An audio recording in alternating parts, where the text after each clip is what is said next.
Hey there guys, Tom here. Welcome back to my movie channel and thank you very much for joining me for this, my review of the brand new Marvel movie, Shang-Chi and the Legend of the Ten Rings. And this is of course a non-spoiler review, so you are safe from spoilers if you haven't had the chance to see Shang-Chi yet. And if you guys haven't been here before, make sure you hit that subscribe button and consider clicking on that notifications bell so that you will never miss out on my take on all things movies. So after the disappointment that was Black Widow, at least in my opinion, I did not like that movie, and I've been hit and miss with the Disney Plus series from Marvel Studios. I liked almost just over half of WandaVision.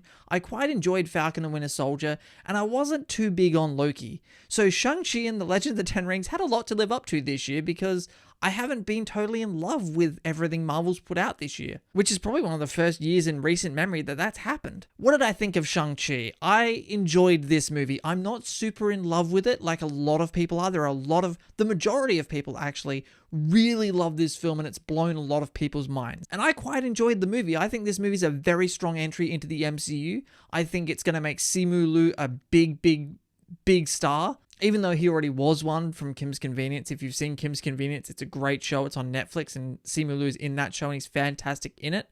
And I think the main reason this movie works so well is, of course, the chemistry between Simu Liu and Awkwafina. In the movie, they have been friends for like 10 years and their chemistry together is really almost the glue that holds the movie together. It is the most entertaining part of the movie, aside from all the crazy good action in the movie. Their chemistry together is really strong, and I'm glad that they've been paired up for this movie and beyond. And I was never really big on Awkwafina before I saw her movie The Farewell, and if you haven't seen The Farewell, oh my god, she should have been nominated for a Best Leading Actress award for that movie because she's fantastic and she's so funny in this movie. Now, when you go to see a Marvel movie, what do you want? You want great action, and this movie definitely delivers on that front. Some really fun, crazy good martial arts sequences. You've seen it in the trailer. There's a scene on a bus between Shang-Chi and I think the guy's name is Florian. He was in Creed 2. And he's the guy with one arm and has a machete for an arm, basically. And you've seen it in the trailer. That bus fight is fantastic. And I expected this movie to be very well directed because of who's directing the movie, which is Destin Cretton. And if you guys don't know and you haven't seen his previous work, I'm a big fan of this guy as a director. I think he is a fantastic director. He directed Short Term 12, a movie with Brie Larson that absolutely floored me. It's such an emotional punch of a movie. And then last year, I think, or 2019, he directed a movie called Just Mercy, starring Jamie Foxx, Michael B. Jordan, and again, Brie Larson. And that was also a fantastic movie. I'd argue even better than Short Term 12. So, of course, Shang-Chi, in my opinion, had a lot riding on it. Now, I think this is the weakest of the three films that I've just mentioned. But again, Shang-Chi is a very strong entry. It's a very good movie. And I think it's another big win for Destin Cretton as a director. And I know I'm being very vague in this video about plot details and things, but I'm really careful not to spoil things because there is a lot in this movie to be spoiled. But I will say this, Tony Leung as the Mandarin, he plays Shang-Chi's father. Oh my god, if he isn't one of the best MCU villains in recent memory.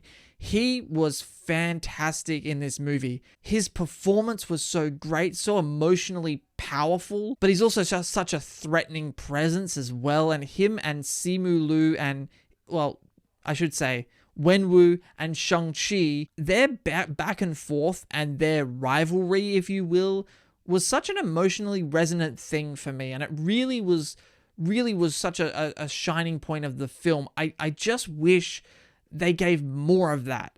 There wasn't enough of that, I felt like. I felt like, for a lot of the movie, the majority of the movie, those two characters don't really interact. I really wanted to see more of those two sorting out their differences. And we did get that. I just wanted more of it because it was so good and so powerful. So let's get into something that I think is the main problem with the movie.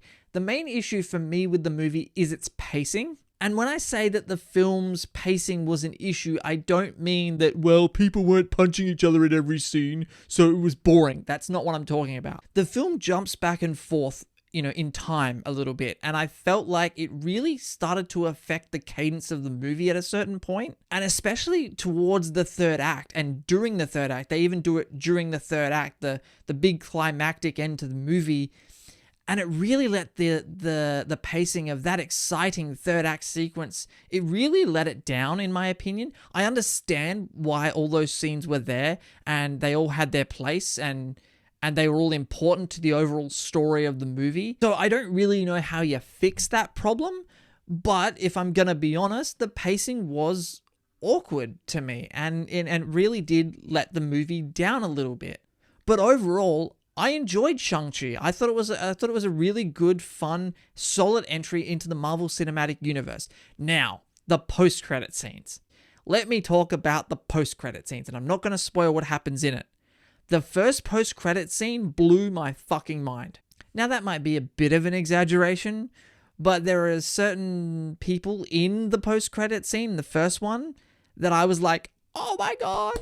And the second post-credit scene's cool, but the first one, stick around for the first one because it's very important and it gives you a real good sense of what is to come in the MCU. And also, it kind of confirms where Simu Liu's Shang-Chi is going to pop up next. So anyway, guys, that is my review of Shang-Chi and the Legend of the Ten Rings. Have you guys seen the movie? If you have, jump down in the comment section below and let me know your thoughts. Once again, if you haven't been here before, hit that subscribe button if you enjoyed this video and ring that notifications bell so you never miss out on my take on all things movies. My name is Tom, and I will see you guys next time.